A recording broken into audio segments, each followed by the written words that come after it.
Mi esposo me fue infiel por internet, pero quien estaba al otro lado no era una mujer.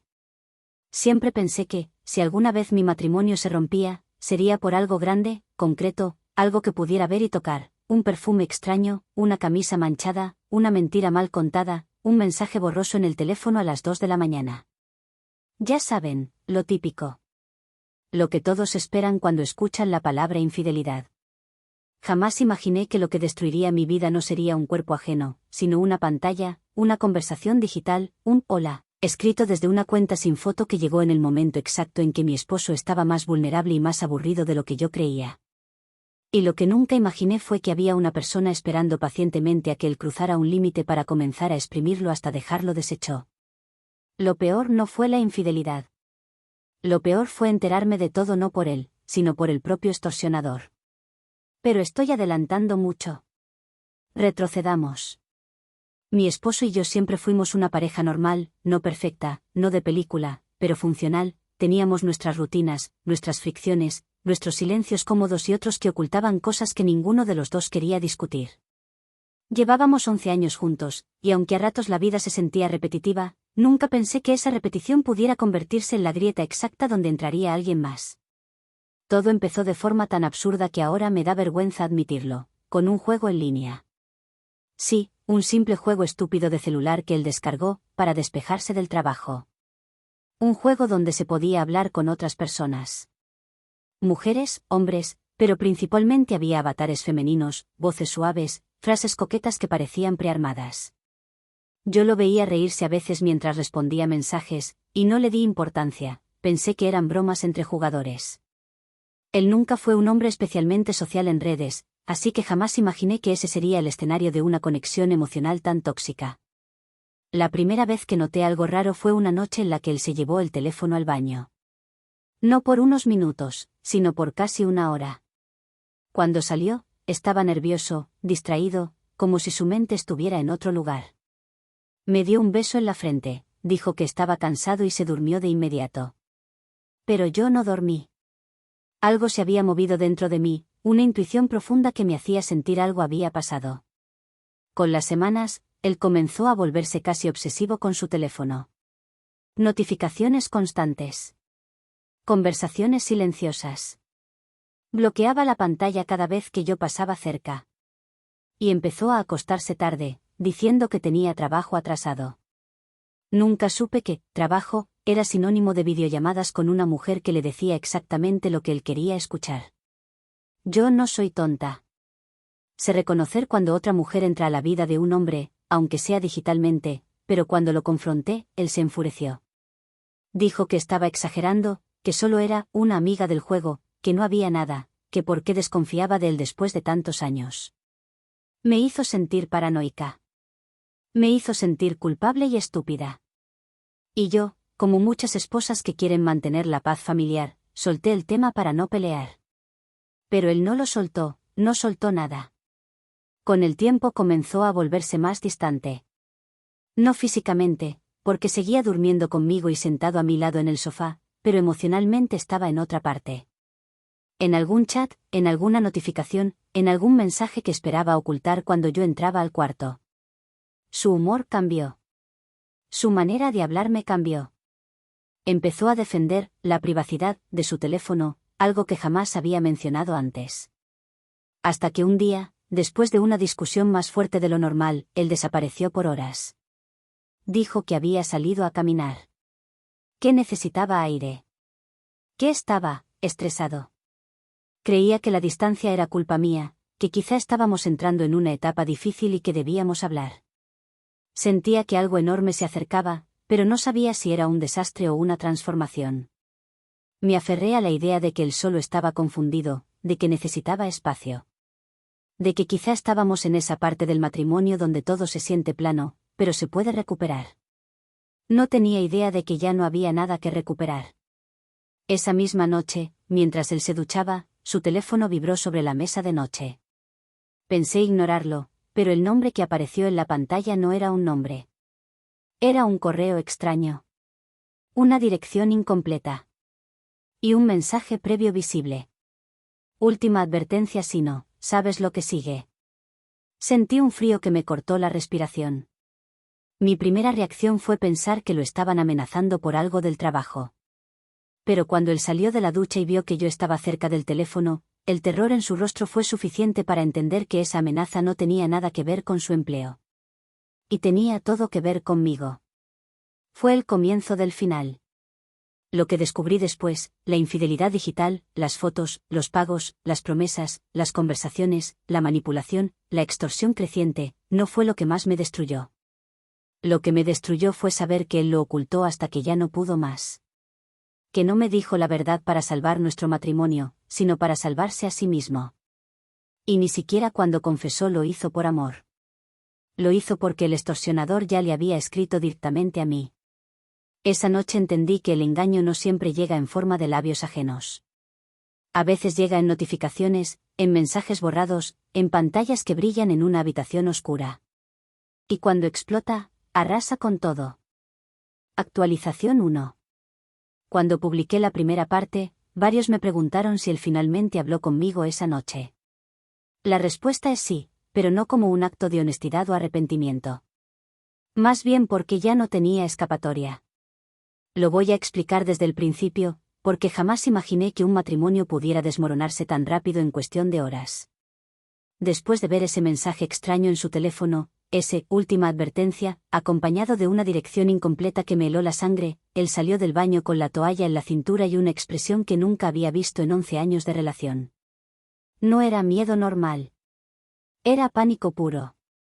Pánico de alguien que sabe que su castillo de mentiras está por derrumbarse. No toques mi teléfono, fue lo primero que dijo, con la voz quebrada, como si yo hubiera estado a punto de desactivarle una bomba. Yo no toqué nada. Solo lo miré. Y en ese silencio él entendió que yo entendía algo. No sabía el qué. Pero sabía que era algo sucio. ¿Qué estás escondiendo? Pregunté, tratando de controlar mi voz para no sonar desesperada. Él tragó saliva y comenzó a respirar rápido, como si estuviera a segundos de un ataque de pánico. Caminaba por la habitación, buscaba palabras, se agarraba la cabeza. No es lo que piensas, dijo, la frase favorita de los culpables. Necesito que me escuches, por favor. Todo se me salió de control. No quería que pasara así. ¿Qué se te salió de control? ¿Qué se te salió de control? Volví a preguntar, ya con mi paciencia agotándose. No respondió. Y ahí empezó la primera parte del derrumbe. Ese mismo minuto su teléfono vibró otra vez. Él corrió hacia la mesa de noche como si fuera un niño pequeño intentando esconder un juguete roto. Pero llegó tarde. La notificación apareció en la pantalla, corta pero devastadora. Tienes 24 horas. Tu esposa merece saber. El mundo dejó de hacer ruido. Mi corazón también. Yo solo dije: dámelo. Él negó con la cabeza, desesperado, como si darle ese teléfono significara su muerte. Solo, dame 5 minutos, suplicó. Déjame explicarte primero. No sé qué me impulsó, orgullo, enojo, dignidad, instinto, pero salí del dormitorio sin decir más. Me encerré en la sala mientras él se quedaba solo, respirando como si se estuviera ahogando. 15 minutos después salí. Él estaba afuera, esperándome con los ojos rojos, las manos temblando. La voz rota. Se sentó frente a mí como si fuera un niño confesando algo imperdonable. He estado hablando con alguien por internet, dijo, sin rodeos, como si esa fuera la parte difícil. No dije nada. No iba a facilitarle el camino. Al principio era una tontería, siguió. Un juego. Una conversación. Nada serio. Con una mujer. Sí, bueno, yo pensé que sí. Yo pensé que sí, cayó como un cubo de agua fría. Yo me crucé de brazos. Sigue. Él respiró hondo. Empezó siendo coqueteo, fotos, tonterías. Yo sabía que estaba mal, pero no podía parar. Ella me hacía sentir importante, me sentía más hombre. No sé. Una tontería. Pero, cerró los ojos, pero no era una mujer. Todo dentro de mí se tensó. ¿Qué era? Pregunté. ¿Un hombre? ¿O varios? No lo sé. Un grupo, creo. ¿Te estabas mensajeando con un hombre creyendo que era una mujer? Sí. ¿Y no dejaste de hablarle cuando supiste? No, porque ya era tarde. Mi mente procesó eso rápido. Tarde para parar. Tarde para corregir. Tarde para borrarlo. ¿Qué querían? Al principio, nada, pero luego, hizo una pausa larga, empezaron a pedirme dinero. Mi estómago se hundió. ¿Cuánto? Al principio poco. Después, más. Mucho más. Mi voz salió fría. Desconocida incluso para mí. ¿Cuánto has pagado? Él se tragó las lágrimas. En total, casi $5.000. Se me helaron las piernas. Sentí que iba a vomitar. ¿5.000? Tenía miedo, amor. Yo, no sabía cómo salir. Me tenían fotos, vídeos, capturas. Yo, los dejé entrar. Y siguieron. Y siguieron amenazándome. ¿Y no pensaste decirme? Te iba a destruir. No quería lastimarte. Quería resolverlo solo. Ahí me reí. No una risa feliz. Una risa rota. ¿Resolverlo solo? ¿Te das cuenta que no resolviste nada? ¿Te das cuenta de que no solo me engañaste, sino que, además, pusiste en riesgo nuestra vida, nuestra cuenta, nuestra privacidad, nuestra seguridad? ¿Qué clase de persona hace eso? Él lloró. Yo no. Yo ya no tenía lágrimas. Yo tenía hielo en la sangre. Lo siento, dijo, intentando tocarme. Por favor, no pienses que no te amo. Me equivoqué. No quería perderte. Yo solo. En ese momento, su teléfono vibró de nuevo. Esta vez no lo dejó sonar. Lo desbloqueó temblando y me lo pasó. Léelo tú. El mensaje decía: Hola, querido idiota. Ya que no respondes, voy a hablar directamente con tu esposa. Ella debería saber que su marido anda mandando fotos por internet. Tienes 24 horas. Después de eso, no puedo garantizar nada. Y debajo, una vista previa de un archivo. IMG-2087, MOV. Un archivo de vídeo. Un vídeo de él. Un vídeo sexual de él. Y me dijo: Amor, ese vídeo existe. No puedo borrarlo. No sé cuántas copias tienen. No sé qué van a hacer. Ya intenté todo. Y ahora creo que sí te lo van a enviar. Mi piel se enfrió. Mi corazón también. Lo miré.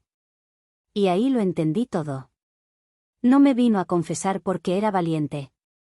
Me vino a confesar porque él ya no podía detener la bomba que estaba a punto de estallar. No tenía otra opción. Y quería que yo amortiguara la explosión con él. Pero no lo iba a hacer. Fue en ese instante que supe que mi vida cambió para siempre. La versión del que yo conocía había muerto. Y la que tenía frente a mí era un extraño dispuesto a destruirme para salvarse. Esa noche dormimos en la misma casa, pero no en la misma realidad. Y yo sabía que lo peor apenas estaba empezando. Actualización 2. Después de la confesión, no dormí. No podía. Él se acurrucó al borde de la cama como un niño asustado, pero yo no podía ni mirarlo.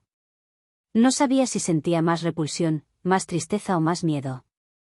Era como estar acostada con un desconocido que había usado mi casa, mi confianza y mis 11 años de vida como si fueran accesorios descartables.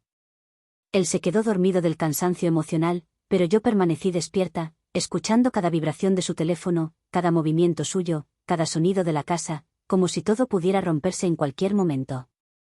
La madrugada fue silenciosa, pero dentro de mí había un ruido constante, la indignación que se mezcla con la humillación. A las 6:47 de la mañana, mi teléfono vibró. Mi teléfono, no el suyo. No estaba preparada. La notificación decía: solicitud de mensaje de usuario desconocido. El texto previo decía: Hola, ¿eres la esposa? Sentí el pecho comprimirse. Mi corazón pasó de latir a golpear.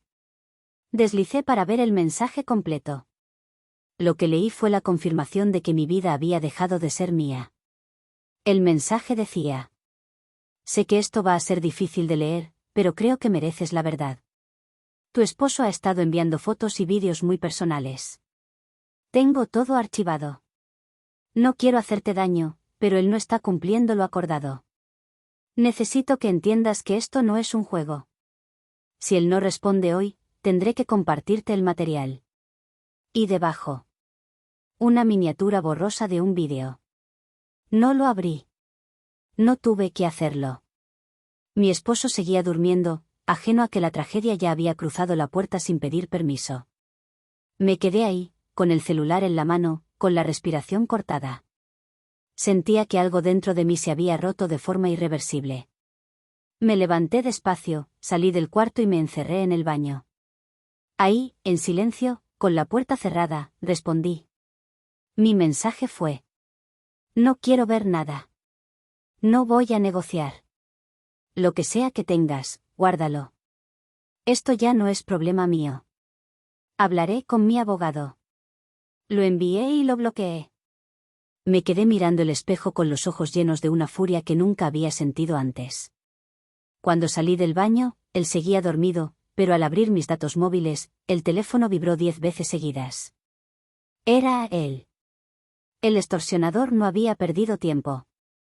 Porque aunque yo lo había bloqueado, a él sí le seguía escribiendo. Habían llegado mensajes como: Tu esposa ya sabe. Te lo advertí. Ahora sí tienes 12 horas. Y voy a ser más claro. Si no llega el pago, se lo envío a toda tu familia. Y también a tu trabajo. No juegues conmigo. Mi estómago se revolvió. Era como ver a un depredador jugando con su presa. En ese momento, él se despertó, vio mi cara y se incorporó de golpe. ¿Qué pasó?, preguntó, ya sabiendo la respuesta. Solo extendí mi teléfono.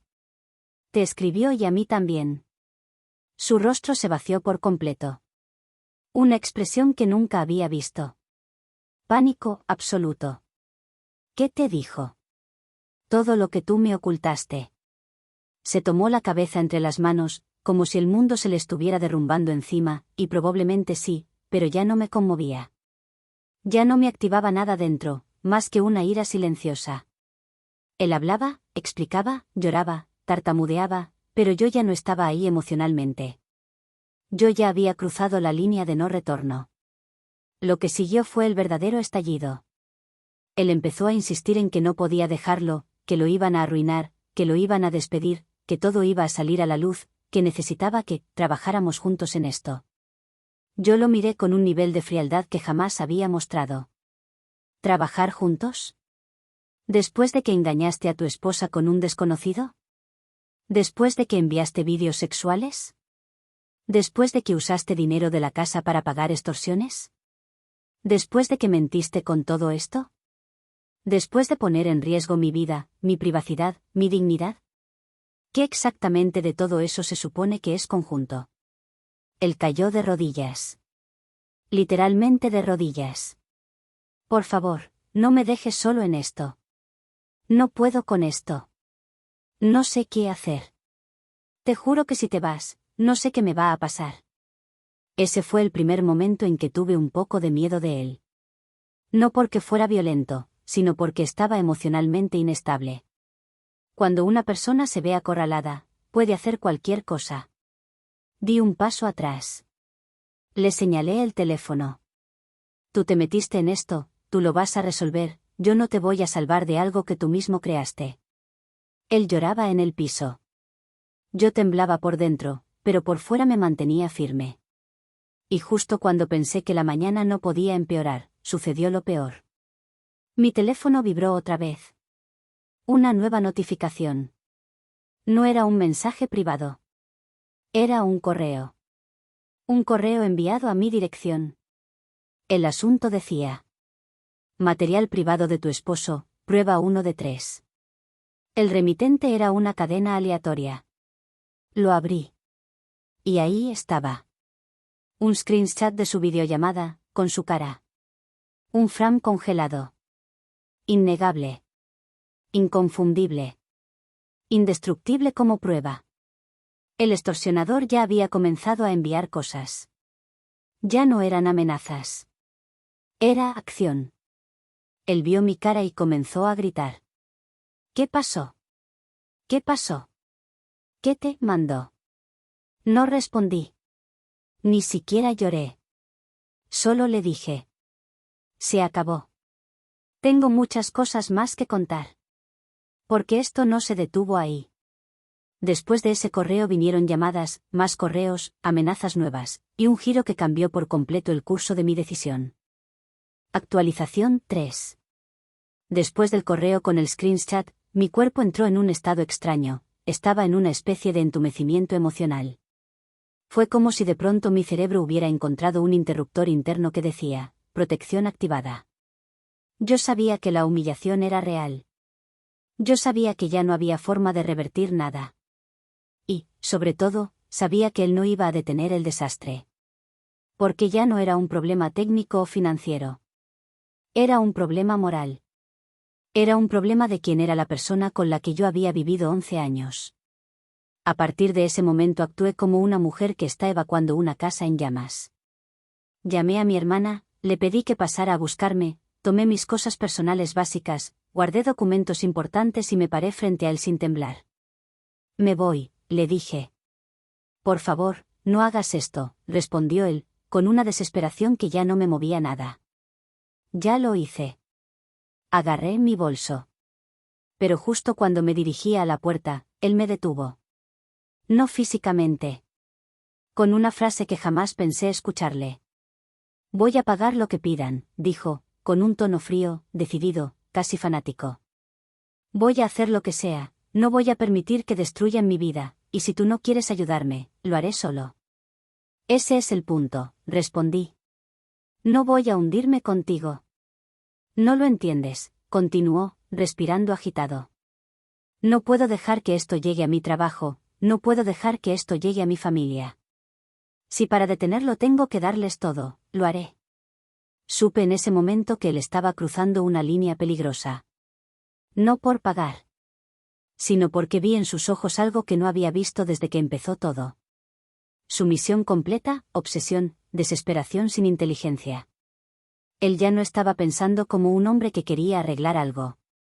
Estaba pensando como alguien que entregaría cualquier cosa, dinero, información, acceso, dignidad, con tal de apagar un incendio imposible de apagar. Deja que lo maneje la policía, le dije. No, respondió de inmediato. No voy a exponerme más, no voy a dejar evidencia, no voy a quedar como un idiota frente a nadie. Estoy manejándolo. Estás alimentando al monstruo, dije yo. Es la única forma. Ese fue el último momento en que intenté razonar. Me fui con mi hermana y él se quedó en la casa. Y durante los siguientes días, no hizo otra cosa que hundirse más. Lo sé porque me lo contó después mi cuñada y porque él dejó mensajes de voz tan largos y desesperados que los borré casi sin escucharlos. El extorsionador le había pedido más dinero. Más fotos. Más información sobre mí. Acceso a ciertos documentos. Incluso intentó que él instalara un programa en su computadora. Y él. Él estuvo a punto de hacerlo. Porque cuando un hombre está emocionalmente quebrado, humillado, adicto a la culpa, y temeroso de perder su reputación, puede perder la brújula moral por completo.